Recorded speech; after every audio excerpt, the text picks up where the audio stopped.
Correct. Correct. And yes, bukod sa kaba, aminado din si Kim Chiu na pinaghandaan din niya ang pinakakinatatakutang sampalan sin nila ni Maricel sa linlang. At kumusta naman, Kim, ang naging eksena ninyo? Roll VTR. Baka yung sampal ay medyo hardcore. Nangyari na ba? Hindi pa? Or... Opo, Okay. nangyari na. Tsaka sobra po akong natigalgal. Because... Siyempre, di ba, yun, pangarap ng isang artista na masampal. Di ba gumawa kang vlog, nagpasampal ka lang kay inay? Oo. Yun, bucket list yun namin. Check na yun. Bucket list check. Ang lala. Pero yun po yung abangan ninyo. Isa din po yun sa mga eksenang dapat nyo pong panoorin dahil Ayan, ang mahiwagang sampal, di ba? Correct.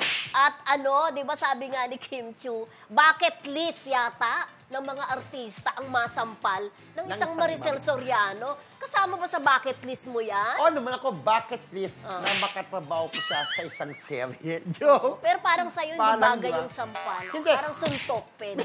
Pero, friend, ang sabi po ni Kim Chiu, Yes. nung sinampal siya ni Maricel Soriano, binamaga. Namaga, yes. Binigyan siya ng parang Cream. para pangtanggal ng maga, di ba? Oo. So, ganun si Maricel, ang pagmamahal niya sa mga nakakaksena na sinasampal Yung cream niya, na yun diba? pala, limited edition din. Parang Oo. sa ibang bansa pa binili yun. So, ibigay na kaagad si Kim Chiu.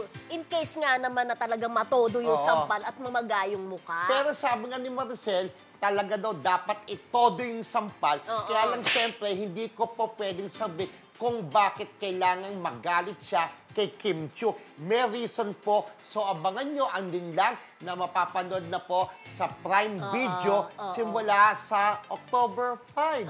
October ano ba nga? Ngayon na? Ngayon, Ngayon na ba? October 5 ba ngayon? Basta October Bukas! 5. Bukas sa October 5, yes. Yan, panoorin nyo Oo. po. At syempre, Din sabi lang. nga niya, ang hirap daw kasing pekein ng Oo. di ba? Ng Like sa- sampal. Pag sa comedy, okay lang daw. Oo, Maadadaya kasi mo. iyaano mo lang siya, Comedy lang, babaw pag lang na comedy, ganyan eh. oo. Pero pag galit ka talaga, igaganon mo daw talaga.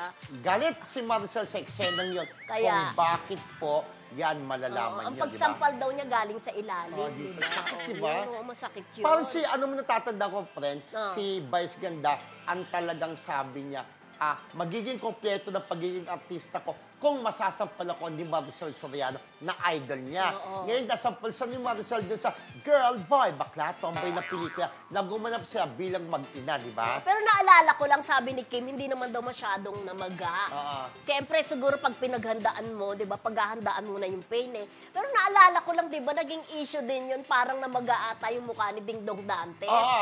Di ba, Yung doon sa- sa dalawang Mrs. Real, kung saan, pero hindi isang beses lang kasi siya sinampal eh. Namumulat talaga, Nagalit di ba? talaga siya, pak. Ganun Oo, talaga yung tuloy-tuloy. nangyari. Kaya namaga talaga yung mukha ni Ding Dong at that time. Pero after naman ng mga eksena sampal, Oo. naghingi ng sorry si Maricel. Correct.